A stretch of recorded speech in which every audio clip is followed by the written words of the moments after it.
Well, welcome, Community Bible Church. Pastor Nathan here. I'm glad to see all of you here. I'm glad to see that you've joined us and you found our YouTube channel. Um, right out of the gate, let me just go ahead and share this with you. This will likely be our one-stop shop for communication in the future, for announcements, for sermons, for anything. Definitely with this very weird time, this transition of the shelter-in-place announcement that's just come out from Governor Walz, and with everything that's so fluid with our economy, with businesses, with church, etc. Please, please make yourself very familiar. You can expect sermon content to get uploaded from here and different information getting shared from here. So thanks for stopping by, and you can expect to see more in the future. And by the way, concerning this channel, I know it's been a long time coming. Please hear from my heart. I'm sorry for the frustration of how long it's taken to do this. We have tried to upload before several times a previous shot and a previous attempt at recording things, and the formatting wasn't right, and YouTube was just not agreeing with us. So this is now what we have found to be the best way to do it, the best programs to use, the best methods. So more to come on that. You'll probably see some changes. I am definitely new at this. I'm not very good at this at all. So thank you for your patience as we work through this. And thank you again for any feedback that you give in the future for how to make this better. Well, I want to take a few minutes, and you may see more videos than just this one come your direction as far as announcements and what's happening in the next few weeks. But I wanted to take a few minutes and explain what happens next as far as our church services at Community Bible, and as far as what our philosophy is moving into it. As many of you are already aware, Governor Walz dropped the announcement today that there is a shelter-in-place directive that starts midnight this Friday on March 27th, and it will go through April the 10th. Now, what does that mean? I would encourage you to go online to read the CDC or the Minnesota Department of Health directives and the explanation as what a shelter-in-place means. It does not mean, by the way, that you are completely quarantined to your home. You and I can still leave. We can still go out for essential errands or needs, for instance, going to the grocery store, picking up food, going to the bank, etc. Those things are still there. And please know that if emergencies were to happen, that I, as your pastor, would also be able to come and help out with anything. Okay, that is an essential thing, an essential responsibility of mine that I can help in those areas. But I think we need to be a little conscious about a couple things moving forward. And the first thing is this. I know a number of us are okay, and this shelter-in-place directive is not going to affect us yet very, very hard with our income and our families, but there are going to be some who it will, and it will affect them greatly. And so, with that in mind, let me just share this with you from the bottom of my heart. And this is probably the best thing that I can tell you, and the most important thing that I can tell you right now. As a church, if you need anything, and I mean anything, ranging from you don't feel good to, God forbid, you think you actually have the coronavirus, to you are laid off or you lost your job or something's going on or you need help around the house, if you need anything, please, please, please let us know. Let me know. Reach out and give me a call. That's exactly what we're here for. And we want to make sure that we are encouraging and supporting all of you during this time and being the hands and feet of Christ, because right now, it's definitely more important, more than ever, I know, in my lifetime during these next several months. So please hear my heart on that. Let me know if you need anything. Also, I do want to share with you a perspective concerning this, and that is with the shelter-in-place command happening, and with some of the directives that are coming down, doesn't this doesn't this seem a little extreme? And the answer is yes, it is extreme. And the reason why it's extreme is because this virus is extreme. It's a very unforgiving virus, and please don't take my word for it. I'm just going to share with you some high-level bullet points here, but I've done a lot more research into this than I did at the very beginning, and have found out I understand now why our leadership, the leadership at DigiKey, for instance, or our business and the leadership around the world, why they're taking this so seriously, because this virus is nasty, and it's a pretty big deal, right? You know, 80% of the people who get this are going to come through it, walk through it in a week, maybe a little bit more, and it's not going to be really any different than getting the flu, and that's true. But it's the 20% that we're worried about.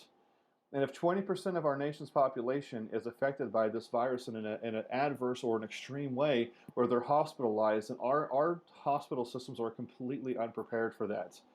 On top of that, if people who already have immune deficiencies or diseases, or they already have a pre-existing condition like emphysema or etc., if they get this, they are likely to be serious in their condition because of it, and they could even die, especially when you begin looking at the elderly.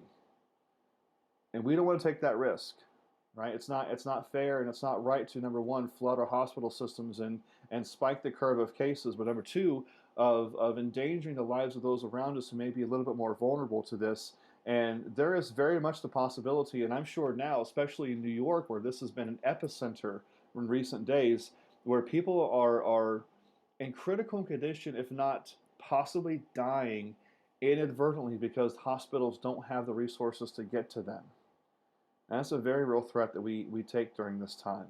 This is a weird virus, gang. It's a very weird virus. It's not, by the way, originating from human beings. That's why it's called the novel coronavirus. It actually started in animals, and it's kind of a rare thing that an animal virus takes hold of a human and gets contracted by a human. And that's why there's no antidotes, there's no vaccines, there's no way to fight this thing at this point, because it's not like the flu, which lives and goes between human beings. This is a big deal. And that's why a lot of people and a lot of time and a lot of energy is being thrown to it, because we're trying to keep people safe. So what does that mean for us in the future? Well, what that means is this. We're going to be keeping an eye on things like the CDC website. Johns Hopkins has got some amazing articles explaining this and why this is such a big deal. They've also got a pretty cool graph to show the spread of it and where it's at and its locations, right? As well as the Minnesota Department of Health. We're following that and the locations of this virus. But also know that because of the danger that's surrounding this, we as a church have your safety and your best interest in mind. So obviously last Sunday was canceled. This Sunday as well you can expect to be canceled. And after that, I don't know. I really don't know. I can expect that you can see from us multiple videos moving forward as far as announcements, as far as interaction. But I don't know what the future holds for us in this time. But I do know that it's imperative, just as Romans chapter 13 tells us, that we need to respect and obey the authorities above us, right? So long as our government and so long as our leadership is not asking us to offend our conscience, and more importantly, the scriptures, then it's really important that we as a church obey and listen to those directives to keep a good testimony. In church, during this time of keeping that testimony, it's also imperative that we reach out to each other internally, but also to those outside of our church.